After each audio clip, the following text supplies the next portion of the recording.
Hi, everyone. I want to first apologize about the technical difficulties that were experienced, but I am still glad to be able to present you with a presentation so that you're able to still get the vital information that is important through this conference topic. So I'm going to talk about the impact of mental health in men and families, and we'll go from there. So, disclaimer, I want to start by saying a disclaimer. I recognize two things before I start speaking that I'm a woman, and at that for some of you, a Black woman, and that may be a turnoff to this presentation. However, let me also express a few things. I am a mental health therapist. And what that means is that I try to walk into as many rooms as possible in spaces as I can, being professionally unbiased. Secondly, I have much experience around counseling men and have successfully counseled men through many of their struggles, including marriage and relationships, as well as identity and communication. Thirdly, my doctoral degree surrounded the notion of what was needed for the adolescent to have a healthy and successful life. And I broke this down into the male and female adolescent, which drew important conclusions to the differences in mental health impact and influence. Please join me on my journey in exploring and possibly learning something new today that can help you in the current and future time. I may hit on sensitive issues, so please fasten your seatbelt, and I will not leave you hanging at the end as I will offer resources if you feel after this presentation you would like to continue the discussion with a professional to become your best self.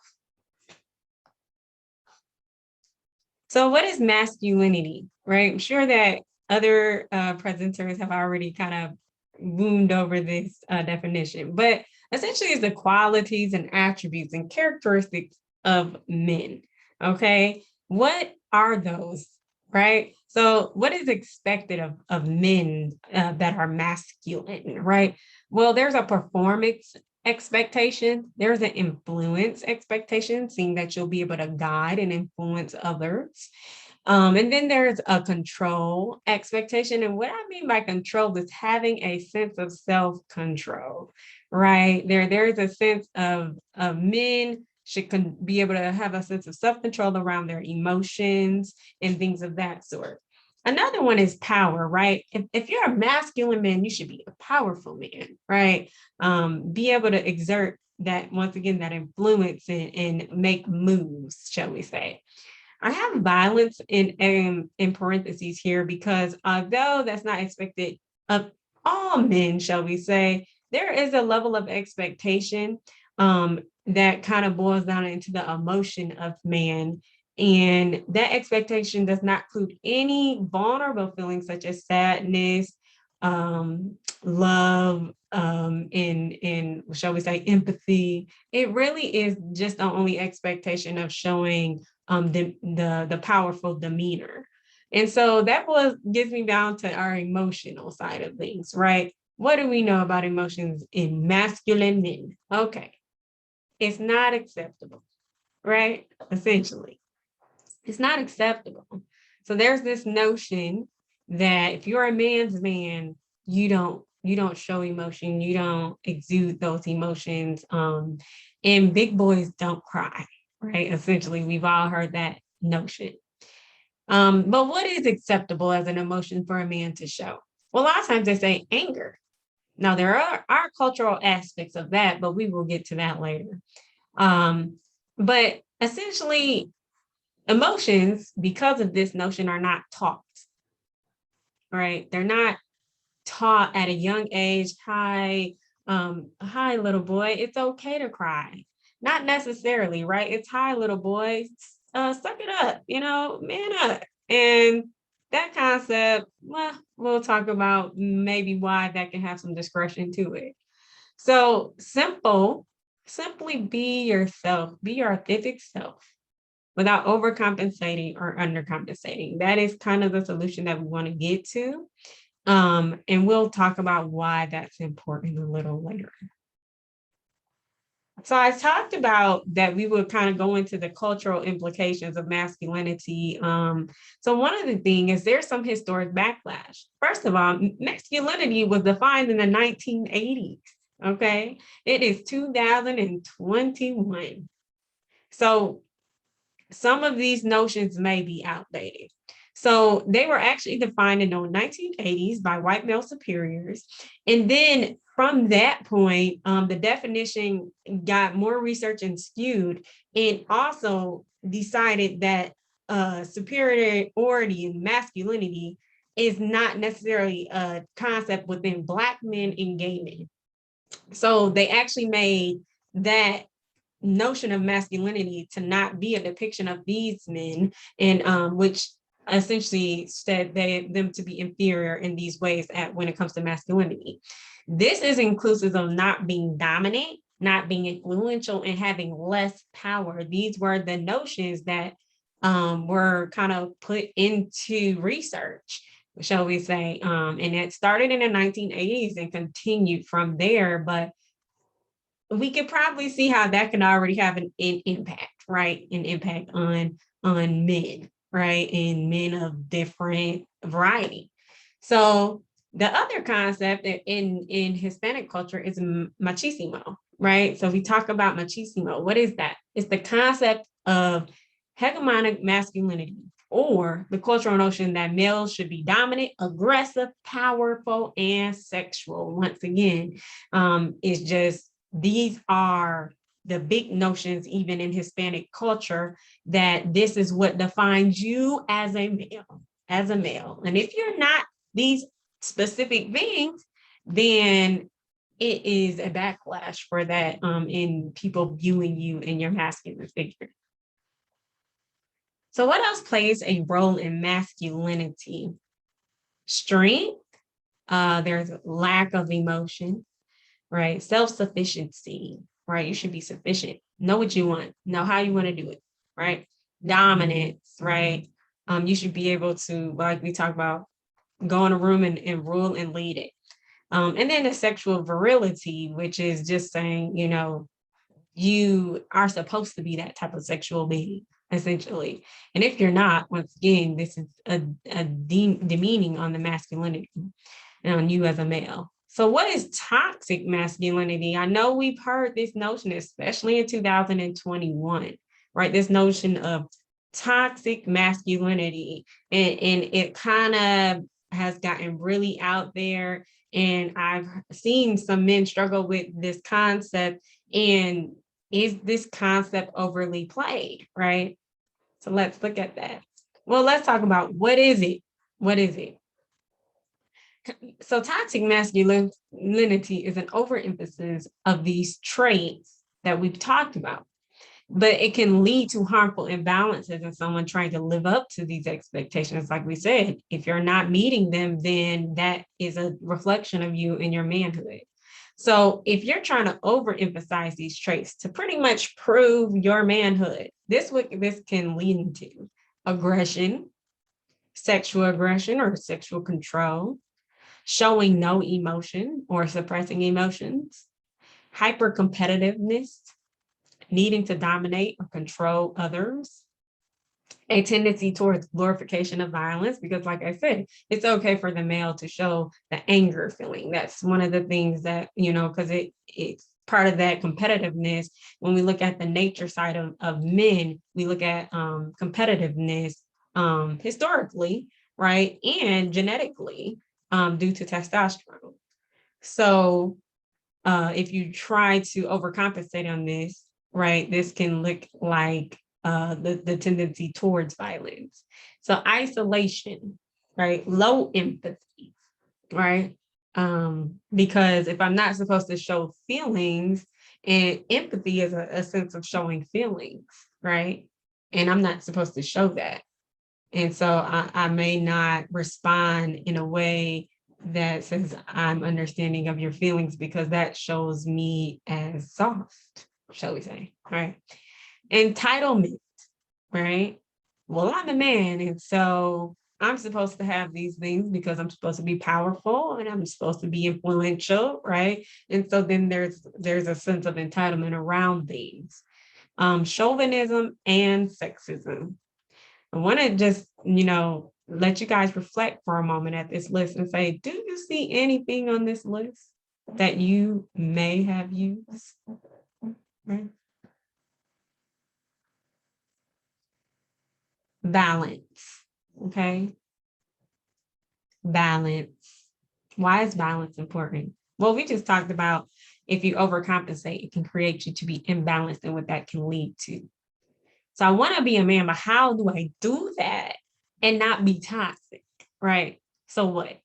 What we're going back to a phrase that you're going to hear me repeat. Be authentically yourself, okay? But listen, without trying to please these roles, just be yourself. Another important thing to be is assertive. I know many of you probably say, I know what assertive means. I'm very assertive. I know what that looks like. Well, let's talk about what is assertive, because I feel like this concept of assertiveness can be misdefined many times by many of us. So assertiveness is being able to state your opinion and also respect the opinion of others, right? So you're not shutting down others. You're actively listening and not listening to respond, but to hear. That is what we deem as actively listening, right? A lot of times, naturally, what we do as people is we listen to respond. And so we've got to work on that intentionally and try to listen to actually hear what a person is saying so we can actually try to see where they're coming from. So one of my clients stated this, and I thought it was the perfect way to state it. And it was communication is like a dance, right? So it's a dance. Be open to another person's opinion, perception, and feelings. So you say yours, and then it's my turn to do my step, right? So I'll say mine, and then we kind of oscillate back and forth, right? Without it being a issue or a problem. It's just part of the communication, right? It's not an argument. That's how communication works. It's like a dance. You state your feelings, I state my feelings. You state your opinions, I state my opinions. So we're kind of handing off the bar, shall we say, to each other, right? And also listening, right? You might state your opinion. I might reflect what you just said so I can make sure I heard you correctly. So how do we do this? I statements. What is an I statement? You're like, what is that? I've never heard of that. It's when you say I feel, right? It's when you negate the notion of you. Too many times in communication, we say you. Well, what that has done at that point is places blame, and then it also makes a person defensive. So we want to stay away from the you word as much as we can. And so we say, I feel frustrated because, right? And then we are clear about what we're frustrated about, right? And then we also want to be clear about our boundary, right? We want to offer a solution or an olive branch to compromise. And we want to let the person know the benefit of things going this way, right? If we talk about our feelings and then we don't have any resolution, which a lot of times is what happens when we communicate, we just talk about our feelings, we talk about our thoughts about something, and then we don't offer any solution. Well, that can make people feel like, well, what was the point of having the conversation? Right? Your whole goal in communicating is to get to some resolution, right? And how can we do that? By actively listening, right? Respecting, and not putting down or shutting down others, right? Remember, it's like a dance. So you got to be authentic, one, to your feelings by being direct, not yelling, not name calling, not putting down others, and sticking to your feelings. Respect the other person's feelings. So I know one thing you guys probably are already thinking through me talking through this like one page. Man, she keeps saying feelings, right? That brings me to my next topic. Vulnerability. Okay. Vulnerability. A lot of you guys say vulnerability is weakness. I don't want to be vulnerable, right? That's soft. Well, we actually got to change that definition up a little bit, because vulnerability, right? The fear of vulnerability is actually the fear of rejection or abandonment. So when you show to somebody that you are not able to be vulnerable, what that actually says is you are scared of rejection or abandonment, right? And if we go back to the notion of masculinity, you don't want to present or foster fear or scare, right? That's not masculine. But when you're not being vulnerable, that actually is what that's doing. So being vulnerable fosters a connection and trust. So that's why you want to do it, right? You want to have relationships with your children. You want to have relationships with your partner, possibly. Um, you know, and how can you do that? Well, vulnerability is the answer. Okay. If you don't show vulnerability to your children, if you don't show vulnerability to a partner, or even a friend, right? Um, it's going to be very difficult to get that connection and that trust. Yeah. Mhm. I had a client say, if someone does not know what you are feeling, that gives them room to interpret you based on their perceptions and to have their own expectations. So they can't really respond to something they don't know. A lot of times I hear, some of my men clients say, well, she just doesn't get it, or they don't understand me. Okay. This is kind of showing why that may be a thing, right? Because a person can't get it. They can't really understand you if you're never able to open up to them, right? And then you feel alone, right? By yourself, like nobody understands you. So how do we become vulnerable, right? Because a lot of you like, I never practiced being vulnerable. I've never been taught that. So what do you do? Well, first things first, accept that you're worthy.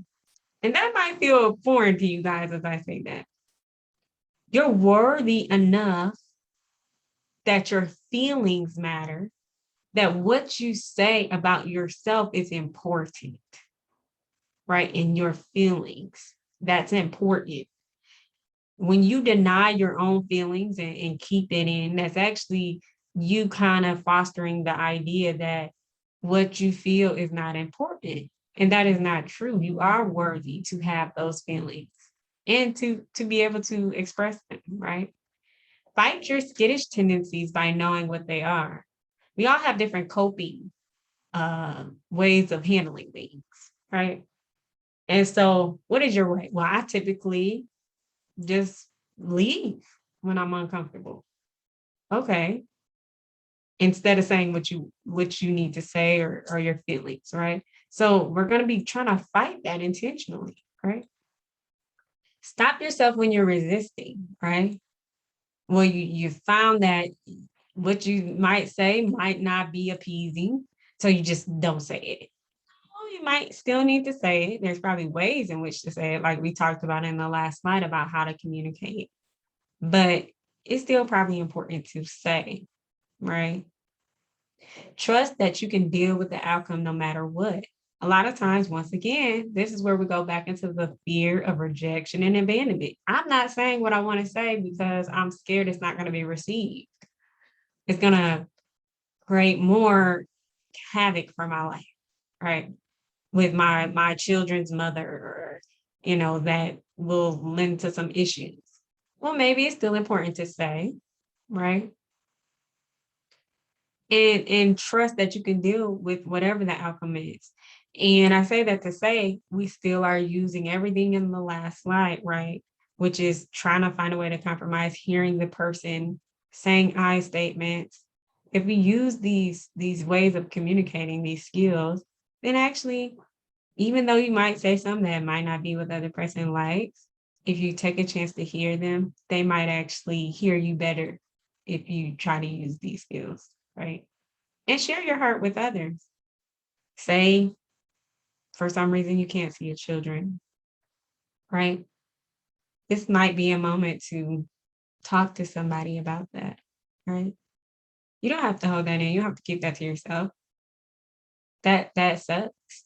And you got to be able to express that somehow. That way it doesn't kind of eat you up, right? So a person truly does not know you without being vulnerable. Keep that in mind. How many relationships have we had and not been vulnerable? Right? So how many times have the people that we've been dating really known us, right? So I wanted to talk about depression. Okay. Depression can show itself in men. Okay. You're like, what is that? Right? So this is what depression is. Lowered loss of interest in things. This is what happens when we don't communicate, when we hold these things inside, right? When we decide, you know what, I'd rather not talk about it. So let's just move on to the next thing. Um, you know, that can lead to depression. Depression can come out of trying to be the man, trying to be the provider, right? If you are in the home, right? Trying to make sure the family is taken care of, the undue pressure and wanting to make the woman happy, right? However, sometimes that is done without being honest about what you are needing, leaving you to feel alone in a relationship. It can also come from the lack of relationship you may feel you're having with your children. You may you may not just be angry, you may be depressed, sad, disappointed, grieving the connection you wanted. So look at all these things. One of the biggest misconceptions of depression in men is that it can't look like anger, that it can't look like, well, I just don't want to do that. And now she's mad. Why is he just not wanting to do that when he's typically willing to do that? There may be some depression, right? There may be an underlying cause. Why is he angry all of the time? All of a sudden, he might be depressed. It's not that he just has anger issues. Why all of a sudden is he not wanting to have sex, right? Or he's just not into it like he usually is. There may be some depression, okay? Sleep problems, right? Anxiety, I want to look at that as well. So anxiety, it can be increased arousal, feeling more jittery, more jumpy, more irritable, starting to overthink, overanalyze, worry, sleep. I've heard people say, well, I've overanalyzed my whole life. You may have had anxiety your whole life. That's a possibility. Okay. So don't just boil it down to that's just you. That it's possible that you may have had anxiety for a long time. Right. I like to once again look at the cultural implications. So culturally, for cultures such as Black and Hispanic cultures, actually anxiety typically can show itself up as increased physical pain or sickness or ailments. So you might say, well, my arm is hurting, my back is hurting today, my chest is hurting today. A big one, my stomach, that's related to anxiety. Stomach is, I'm having some stomach issues, right? There may be more going on, right? And we're just looking at the physical presence of issues, or I'm having sleep issues, right? Okay, might be actually anxiety or depression because they can both look like sleep issues as well. So you may go around holding things in, also known as avoidant coping. This can lead to an explosion of feelings, keeping things in internally, which can lead to overthinking and anxiety or depression because needs are not being met. Explosive feelings are not met with reception, right? Well, she never listens, but I held this all the way in and then I went off and then she really didn't listen. And that's why I went off because she doesn't listen, but I never really say what I need to say, right? And then we have to, also look at women's ability to be an active listener as well and not interrupt all the time, right? So it is typically met with defensiveness or rejection when you show this anxiety, right? And so once again, going back into that communication piece we talked about, it's going to be important. So let's talk about healthy coping. Using the skills and the slides we talked about before, right? With being authentically you with your partner and friends is a good start, right? Starting off on that slate, right? Because if we start off and we never have feelings and things of that sort, and then we all of a sudden try, that can be difficult. But it might be important if you are going to try to do that now to express that this is something different you're trying to do with your partner, right? Talk to them about actively listening, right? So it has been shown that the more support a parent has, the better parent they can be to their children, right? So unhealthy coping in men can also look like body image issues, poor social functioning, substance abuse, stress. It can be drinking, right? Smoking all the time, right? Poor social functioning, not doing a whole lot, right? Not hanging as much, or maybe hanging a lot more than is necessary. So tools, physical activity, finding the balance, right? How many of you guys overwork, right? To be that provider, right? It may be necessary to look at balancing the household more. Or if you can't, is that the right job for you? Right? Is there a way that you can balance out your schedule more? Can you possibly look for an increase or getting a better job in that job, right? Um so just looking at what are the possibilities for balancing your life a little bit more. Asking for help, that's something that I think certain cultures struggle with, and that definitely with males, right? Asking for help. Because like we said, you're supposed to be the notion you can handle it, right? So healing the unhealed. Sometimes you got to talk to more than just a friend. Sometimes there's some deep stuff from childhood that we got to work on, right? Having a balanced diet, super important. I know you guys have heard about the worse you eat, the worse you feel. There's really a big connection with that, right? Our bodies have to work harder with unhealthy eating, which puts stress on our body, which puts stress on our mental health, right? Are you balanced? I'm gonna keep coming back to that. Are you balanced? Okay. How can you balance more? So finding yourself, right? What are your values? What are your beliefs? What are your needs? What are your wants? And being authentically that and getting back to the things you enjoy. Also journaling, good coping skill, right? All right. So this is important. This is co-parenting. So I have a few slides on this. I just want to review it. What is co-parenting? Cooperation, communication, and planning for the children with the other parent. Co-parenting is in the household, even if you're in the household or if you have two separate homes. Let me put that out there. Okay.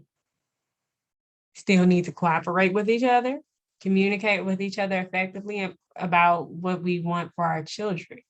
Right. What is triangulation? Okay. A child isolating between parents to get what they want.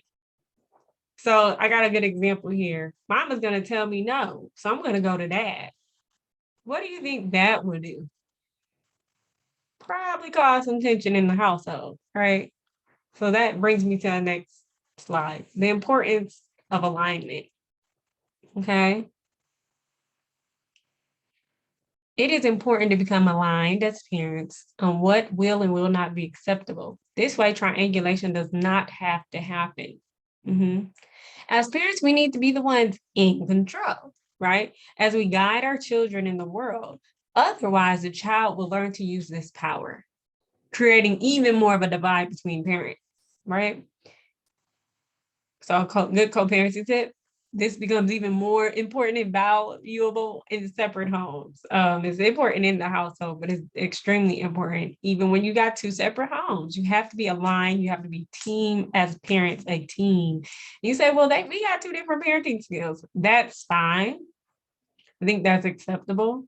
But for the bigger values, and like when it comes to sports and things of that sort, grades, schooling, I think it's very important, especially when it comes to the cans and the cannots, right? It's very important to be aligned, because what is the example you are showing if you're not aligned? What do you think what message does that portray to the child? Because as children, with messages we get from our parents, we bring it into our adulthood. So that means you're now bringing a manipulative idea to your child, right? I can be manipulative to people.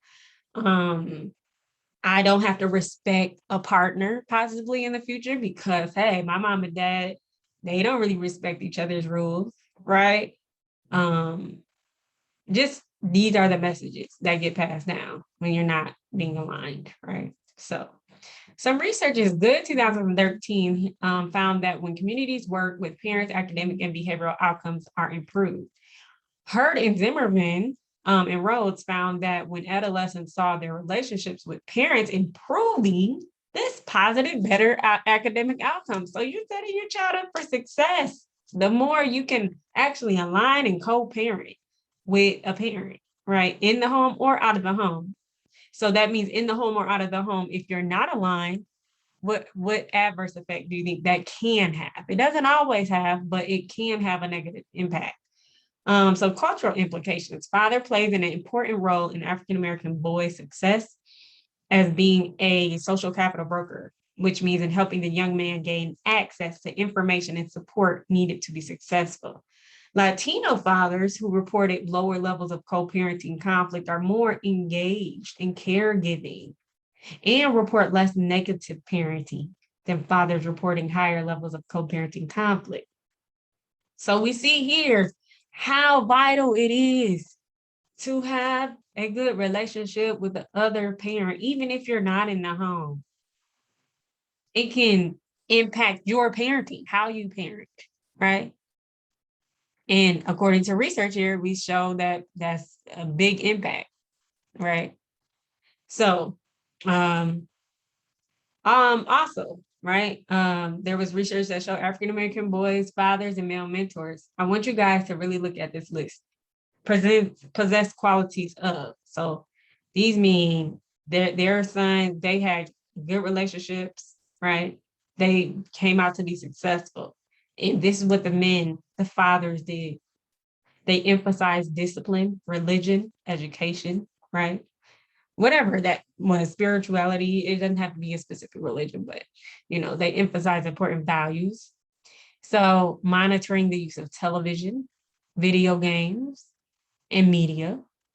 They paid careful attention to the son's friends and peers. They had an emphasis on academic grades and talent development, right? Sports and extracurriculars. Strict disciplinary measures for breaking family rules, but without necessarily physical punishment, right? There's definitely different ways of discipline. Open discussion on topics such as sex and drugs. And it was also discovered that marriage does not change the result, right? So rather you're married and in the household or not in the household, if you're emphasizing these things with your child, specifically in this aspect for boys, you're more than likely going to have more successful relationship and outcome for your child, okay? And have you used any of these skills? I just want you to reflect on that, okay? So definitely take a picture, screenshot, whatever you need to do this screen because it's extremely valuable and important. Clothing. Be masculine. Okay, you can go ahead, be masculine. I'm here for it all. Some people joke and say it's a war on masculinity, and I think there's a war on toxicity, right? I think it's okay to be masculine, though. Nobody's saying to not be a male, okay? So, but don't be toxic, okay? So, assertive communication. You're just reviewing in the important pieces. I state vulnerability, respect for yourself and others, right? And feelings, okay? Show them. It's going to help you as a parent. Be a more caring parent, be a more involved, and be there if you're able to be more vulnerable. Coping, balance, right? Who's supporting you? Do you have a work-life balance? Are you enjoying yourself? Okay. Co-parenting, communicate, align with the other parent. Increases involvement in positive parenting, which increases the child's possibility for success, personally and academically, okay? Wanted to give you guys some resources, okay?